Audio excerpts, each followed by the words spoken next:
Assalomu alaykum, hurmatli televizor ko'rguvchilar. Dunyo Uyg'ur qurultiyi to'r televiziyasining kunlik xabarlar programmasiga hammanglar xush kelibsizlar. Men riyosatchi Iftixor Abdurashid. Hurmatli ko'ruvchilar, tövəndə diqqətinizlər kunlik xabarlar programmamızın təfsilatında bo'lsin.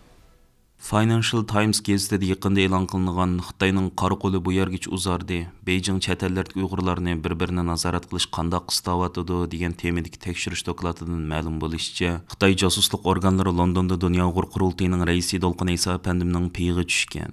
Sharq Turkistondagi Xitoy bexatarlik organlari Londondagi 40 yoshli bir Uyg'ur bilan aloqa o'rnatib, uni Angliyada xizmat ziyoratida bo'lib va Xitoy tarafidan terrorist deb bekitilgan Dolqin Iso apandimni ma'lum bir Uyg'ur restoraniga tamoq taklif qilishga va tamoq chiqimini shu restoranning xo'jayinidan elishga buyurgan. Agar restoran xo'jayini buni rad qilgan taqdirda, uning vatanlik urug' tuqqanlarining advini beradiganligi haqida tanbeh bergan. Uchurlardan ma'lum bo'lishicha, Londondagi 40 yoshli bu Uyg'urning Xitoy josuslik organlarining yuqorqi buyruqini o'rindashga vijdon chidamay, bo'lgan ahvolni darhol Angliya bexatarlik organlariga ma'lum qilgan. Dunyo Uyg'ur qurultiyi markaziy organining va qurultay London ishxonasining bildirishicha, navbatda Angliya bexatarlik organlari bu delo ustida jiddiy tekshirish ilib bormoqda ekan. Bu voqea Xitoyning Dolqin Iso apandimning hayotiga qasd qilish uchun plan tuzganlik haqida jiddiy gumon qo'zg'amoqda. Mazkur dokladni tayyorlagan tadqiqotchilardan David Tobin va Nerola Elmalar Financial Times gazetida e'lon qilgan dokladida Xitoyning Uyg'urlarga qaratgan chegara halqan ziyonkashligi, chet ellardagi Uyg'urlarning erkin fikr qilish,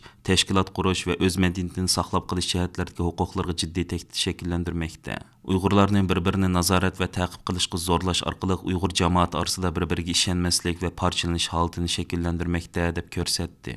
Hozir qadar ba'zi davlatlarning bexatarlik organlari Dolqin Iso boshchiligidagi Dunyo Uyg'ur qurultiyi rahbarlarini shaxsiy bexatarlik alohida diqqat qilish, ma'lum davlatga ziyoratga chiqishdan burun o'z turishlik davlatning tashqi va ichki ishlar ministrliklarini oldin xabarlantirib qo'yish, tushadigan aeroplanning vaqt soatini, nomerini, tushadigan mehmonxonaning adresini va faoliyat programmalarining kun tartibini maxfiy tutish haqida izchil turda ogohlantirib kelgan. Buningga asosan qurultay ichki ishlar komitetimi qurultay rahbarlarining bexatarligini qo'g'dash haqida maxsus ishga belgilama tuzib chiqqan edi. Navbatda qurultayning Myunxen shahridagi markaziy ishxonasining bexatarlik tadbirlari alohida kuchaytirilgan bo'lib, ishxonaning ichki sirtiga alohida kuzatish apparatlari o'rnashtirilgan va ishxonaga kirib chiqishlar digitallashgan ochqish sistemasi bilan elib berilmoqda. Uningdan boshqa yana Germaniya soqchi organlari xil yillardan buyon qurultay ishxonasining o'pchirishdan maxsus chorlash elib berish tuzumini yo'lga qo'yib kelmoqda. Bir qancha yil ilgari qurultay ishxonasi atrofida timsoqlab suratga ilib yurgan 2 nafar Xitoy gumondor qurultayning atrofini chorlab yurgan soqchilar tomonidan tutqun qilinib so'roqqa tortilgan edi. George Washington universitetining xalqaro munosabatlar professori Sean Roberts bu haqda Financial Times gazetiga qilgan so'zida Xitoyning 90-yillarning oxirlaridan boshlab Xitoyning chet ellardagi Uyg'ur siyosiy faoliyatchilarni bostirish va singdirish harakatini davomlashtirib kelganligini, 2017-yilga kelganda bo'lsa, yoshirin hujum qilishdan oshkor hujum qilishga o'tganligini ifoda qildi. Darhaqiqat, Xitoyning irqiy qirg'inchiligi xalqaroga oshkorlangan 2017-yildan buyon Xitoy hukumati Uyg'ur irqiy qirg'inchiligini dunyo fosh qilishda boshlamchilik rolini o'ynab kelgan Dunyo Uyg'ur qurultiyi va uning Dolqin Iso boshchiligidagi rahbarlarini asosli hujum nishon qilib kelgan edi. Navbatda qurultay ijroiya komitetining 40 nafardan ortiq a'zosi mavjud bo'lib, da'vo sepimizda ko'z ko'ringan va Xitoyning yurkiga qadalgan o'tkir xanjarga aylangan bu rahbarlarning yuqorisi 40-50 yillik, eng tövünning 5-10 yillik da'vo tajribasi bor. Şoň qurultay ijroiya komiteti a'zolari Xitoyning va uning chet ellardagi gumashchilarining eng asosli hujum nishoniga aylangan. Yuqorqi dokladda yana Turkiyada yashayotgan har 5 nafar Uyg'urning 4 nafarining Xitoy bexatarlik organlarining telefon orqali bevosita tahdid qilishiga uchirganligi, Xitoy tarafining ularni asos jihatdan vatanlik urug' tuqqanlardan o'chilish bilan tahdid qilganligi bildirildi. Xitoyning chet ellardagi Uyg'urlarga qaratgan chegara halqagan ziyonkashligi Amerika boshchiligidagi G'arb demokratik ellarining jiddiy diqqatini qo'zg'ab kelmoqda. Sanoatlashgan 7 davlat tashqi ishlar ministrlari 16 aprel Yaponiyada boshlangan 3 kunlik yig'inida Xitoyning Tayvanga qarata kunsir kuchayotgan tahdidi, Shimoliy Koreyaning kontrolsiz boshqariladigan bomba sinoqlariga va Rossiyaning Ukrainaga tajovuz qilishini jazolashda birda qattiq turadiganligini bildirgan. Birlashma agentligining xabar qilishicha, Rossiyaning Ukraina urushi yig'inning asosli kun tartibini tashkil qilgan bo'lsa-mu, lekin Xitoyning Sharqiy va Shimoliy Osiyo bo'lib Tayvanga qarata kunsir kuchayotgan tahdidlarga taqobil turish yig'inning muhim muzokara temalarining biri bo'lgan. 16 aprel yakshanba kuni o'tkazilgan yig'inda Yaponiya tashqi ishlar ministri Hayashi rayonning sirtidagi davlatlar bizning andishimizni bevosita ifodalashi va Xitoyni xalqaro jamiyatning mas'uliyatchan a'zosidek harakat qilishiga chaqirish kerak degan. Germaniya dolqinlarining xabar qilishicha, 17 aprel aprel Germaniya tashqi ishlar ministri Annalena Baerbock xalqaro qonunga xiloflik qilishga Germaniyaning Xitoy bilan iqtisodiy hamkorlik manfaatimiz bor deb ko'z yummaydiganligini bildirgan. U biz shuni aniq aytamiz. Xalqaro qonunga xiloflik qilinsa, Yevropa ko'rmasga silib turmaydi degan. Fransiya tashqi ishlar ministri Catherine Colonna biz dunyoga aniq birdek holda o'xshash signal beramiz deb ko'rsatgan. Amerika tashqi ishlar ministri Blinken hozirgacha bo'lgan suhbat bizning maydonimizni texim aniqlashtirdi degan. Bu yig'in Xitoyning yaqinda Tayvan atrofida ilib borgan 3 kunlik harbiy manevrning orqasida o'tkazilgan. Birleşme agentligining qayd qilishicha, Fransiya prezidenti Macronning yaqinda Xitoyda ziyoratda bo'lganda qilgan Tayvan to'g'risidagi so'zi sanoatlashgan 7 davlatning Xitoy masalasida fikr ixtilofi mavjuddek ta'sir paydo qilgan bo'lsa-mu, lekin diplomatlar sanoatlashgan 7 davlatning Xitoy qarta o'rtaq andishisi borligi, tashqi ishlar ministrlarining Xitoy qarta davomli qandoq o'rtaq harakat qilishni muzokara qilganligini aytgan.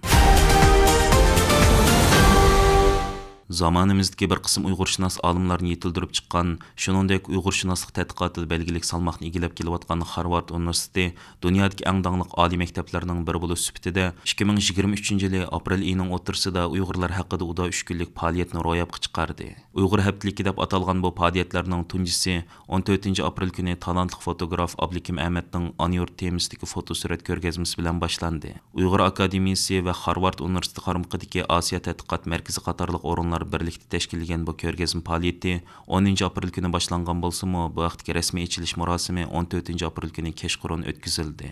Murosimda Osiyo tadqiqot markazining direktori Elizabeth Liao oldi bilan so'z oldi. U so'zda bu qitimqi ko'rgazma orqali to'limi go'zal, ammo kuchli bir ravishda ovozsizlarning ovozini anglatish fursatining yaratilganligidan bekmi xursand bo'lganligini ta'kidlash bilan birga, Abdukim Ahmedning 15 yillik fotosuratchilik hayotining eng samarali natijalari bo'lgan bu asarlarda Sharq Turkistonning hamda u joydagi xalqlarning ko'p qatlamli go'zalligining to'liq namoyon bo'lganligini eskartdi. Bu qitimqi faoliyatning vujudga chiqarishga yaqindan yordamlashgan kishilarning biri Harvard universitetining muavin ilmiy mudiri Mark Elliot bu vaqtda qilgan so'zida buning oddiy bir qitimliq ko'rgazma emasligini alayda eskartdi.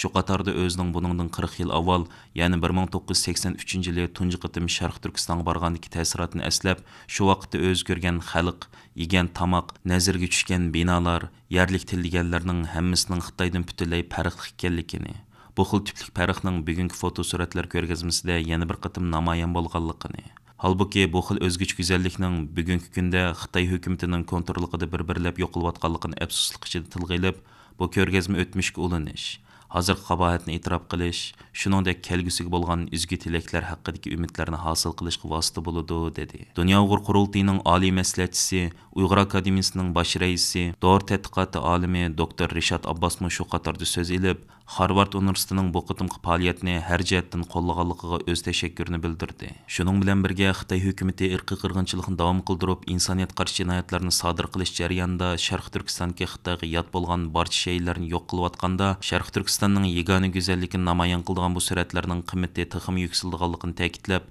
Xitoy bizni yo'qotaman deyotdi. Ammo bu go'zallik Sharq Turkistondagi xalqning xotirasida abadiy davom qiladi dedi.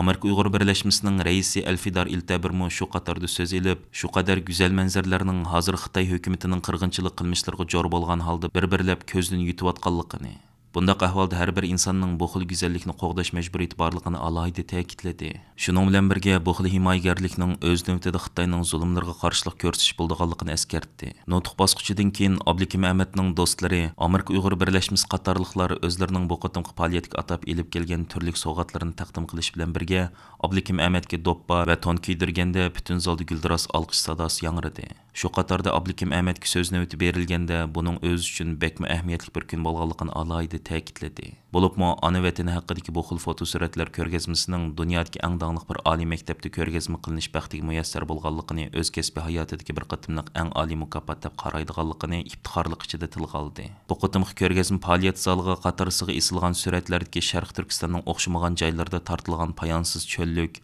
oltin rang to'g'roqliq, yop-yeshil edirliq, qarliq cho'qqilar, zumratdek ko'llar, shuningdek Tarim vodisining kishi qalbini larziga soldigan sukunatli go'zalligi zaldagi ziyoratchilarga Sharq Turkistonni jonli holda eslatgan bo'lsa, Iroq yaqindan kelgan necha o'nlagan Uyg'urning xushchaqchaq ovozi, ustallarga qatorsiga tizilgan Uyg'urning hetliq dasturxoni, jumladan non, sangzi qatorliqlar faoliyatning husniga husn qo'shgan edi. Uyg'urlarga nazokat nom bilan tanishliq bo'lgan musiqa ilmi doktori Elisa Anderson dutor bilan o'rinlagan Uyg'urcha naqshisi yangrash bilan faoliyatning kayfi tiximi ko'tarildi. 16 aprel kuni kechda Amerikaning Berlindagi bosh elchisi Dr. Amy Gutman xonimning uyida berilgan iftar faoliyatida Uyg'urlar masalasi alohida tilga ilindi. Kuvayt, Yaman, Bangladesh qatorliq ko'plagan islom ellarining Berlindagi bosh elchilar qatnashgan iftar faoliyatiga Yevropa Sharq Turkiston birligining raisi Asqarjon, Ilhom To'xtini qo'llash guruhining raisi Anvarjonlarmo taklif bilan Myunxen shahridan berib qatnashdi. Bosh elchi Dr. Amy Gutman xonim iftar faoliyatining ichilishida qilgan so'zida Uyg'urlar duchor bo'layotgan zulm haqida qisqacha to'xtalish bilan birga alohida Myunxen shahridan kelib iftar faoliyatida qatnashgan Asqarjon va Anvarjon afandilarga rahmat etdi. Iftar faoliyati jarayonida Asqarjon va Anvarjon afandilar bosh elchi Dr. Amy Gutman xonimga Uyg'urlar masalasini tilga olganlik uchun rahmat etish bilan birga iftar faoliyatiga qatnashgan bir qism musulmon davlatlarning elchilari bilan tanishib, suhbatlashish imkoniyatiga erishdi. Aziz ko'ruvchilar, yuqorida diqqatingizga kunlik xabarlar programmamizning tafsilotini sundik. Kelar qatimliq sonimizgacha ko'rishgich omon bo'lgaysizlar. Stansimizning YouTube kanaliga a'zo bo'lishni unutma. Allohga omonat.